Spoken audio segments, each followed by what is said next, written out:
Hey, it's my birthday. I get special privileges. So, first of all, before I start my speech, I've been researching what's been going on for over a year now, since December of 2019, when I saw things and heard things that moved more into Brad's territory and experience. To be perfectly frank with what I knew about this, I said to Karen at the beginning, either this is the most dangerous virus on the planet that's going to kill an awful lot of us, or it's something worse. It turned out to be something worse. It turned out to be, at worst, a new coronavirus. We get them every year. And governments took advantage of it. And to give them the benefit of the doubt, they at best put as much thought into their plans as people were putting into buying toilet paper. When I realised what was happening, I wasn't sure I was going to make it to this birthday, to be honest with you. And being here right now, having gone through another year and had another birthday, has nothing to do with the government. It has nothing to do with any of the doctors. I've avoided them like the plague all year. Standing up here right now and being as healthy as I am has everything to do with every single one of you. If it wasn't for these Saturdays, I wouldn't have made it through this. You are what makes life living. You are what is going to save us all. Because they're not. And those people there are not till they start standing up. So give you all of yourselves, and you online as well, give yourselves a round of applause. And it's your fault I sometimes go over 10 minutes. So right, back to what I wanted to talk about. You've heard today about all of the challenges and questions about COVID and the response, and how it's going to take more than just us standing up here. It's going to take the people who are just going along to stand up. That includes my colleagues in the police. That includes Brad's colleagues in the armed forces. That includes the prosecutors. That includes the judges. We can forget about the politicians and the bureaucrats because they are, by definition, corrupt. So the rest of you, that also includes all of the businesses. All of the businesses from care homes to coffee shops, to Costco and everything. You might want to read Order 42/2020, Section 24H. Yeah, I can remember it. You better have read it if you run a business. If you're working for a business, you better have read it. The government has told you you are required to do a risk assessment before you force your workers or anybody else to wear a mask. Have you done that? Because if you haven't, you could be criminally negligent. This speech I gave last week has already garnered some attention from serving police officers. So I'm expanding these comments. Every one of you running a business who's intimidating your staff, be very careful about intimidation. And intimidation can be as simple as you need to put the mask on if you want to keep on working here. That is criminal intimidation. If you have not done your research, we have kids walking around here that have done more research than businesses. We've got kids walking around here that have done more research than prosecutors and police, and certainly more than the politicians. You don't get a pass anymore. It is time every single business owner starts to worry about the consequences of following orders that make no sense. Stop worrying about what AHS is going to do to you and start worrying about what's going to happen if you make someone sick. If you force somebody out of a job, they could have a criminal claim against you. If you intimidated them. So as a risk analysis, have you actually checked to see if this virus can be stopped by the mask? I suggest you go ask Brad. He might be able to show you what you would need to wear.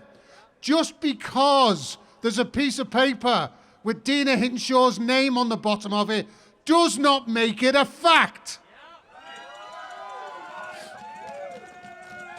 The judge that issued the court order against the Whistle Stop Cafe this week, did you actually follow up on what the grounds were for the actual closure order itself?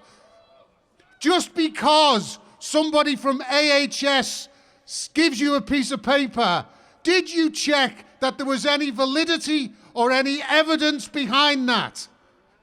If somebody turns up with just a speeding ticket and the person says, I'm not guilty, do you just convict them because the police officer says so? If somebody in this crowd cried rape or murder, would you get convicted just because somebody said so? So why is just because somebody said so good enough to shut down the planet?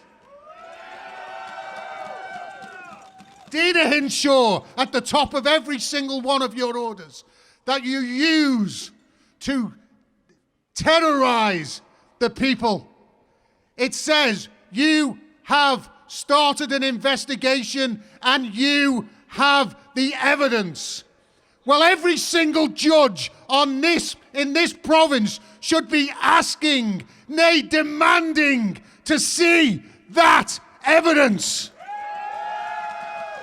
Before you rule on one more case, Catherine Fraser, you have a sworn duty to look at that evidence and provide it to the public.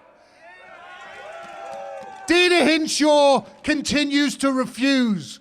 It is time for you to step in, or you are contributing. Either do your job or step down. Every single chief of police in this province, have you seen the evidence that backs up these tickets your officers are handing out? If not, you are not buying toilet paper. You need to use more brain cells, and you need to see the evidence. If I don't see chiefs of police and the chiefs of prosecutors all standing up this week and demanding to see the evidence that has shut down society, that puts their officers in danger every single week, then they are criminally negligent.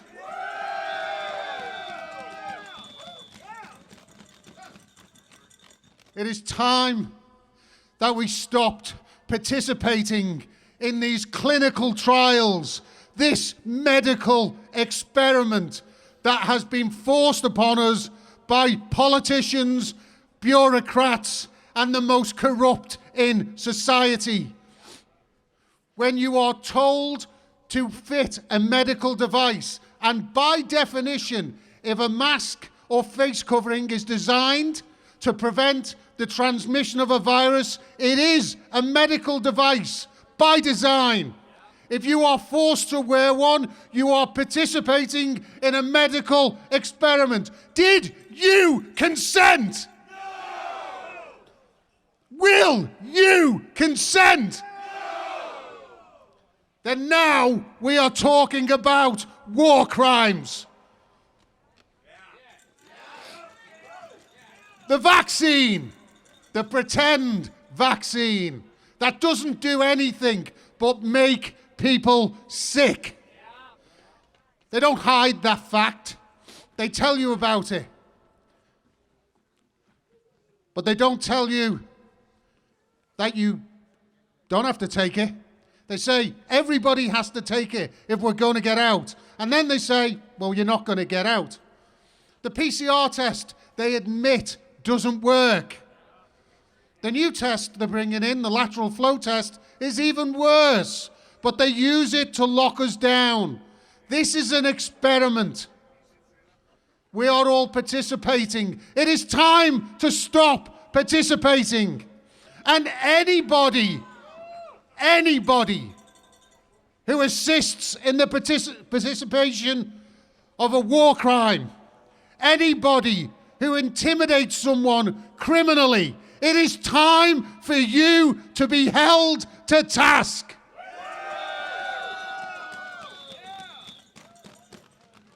So now, every one of you out there, from police officers to business owners to care workers I heard today are telling people in the care homes, you're not allowed to have a visitor.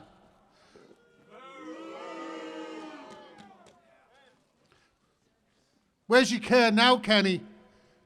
Did you not pay these care workers enough with that $63 million? Because you certainly didn't pay them enough to start caring about the residents. And those care workers who are making those statements, again, with about as much thought as somebody buying a roll of toilet paper, it is time you went and read those orders. You are committing an offence under the Provincial Health Act, and you should be prosecuted. It is time that the people out there started to be more afraid of the consequences of not doing research and not knowing what they're doing. It is time that they started to realise that listening to Dina Hinshaw's speeches is not research. It is not due diligence. And to fail to do more is criminal.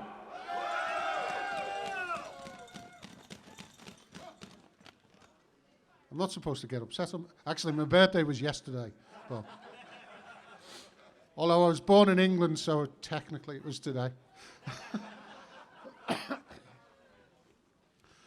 Anyway, it's probably time that you all started to warm up.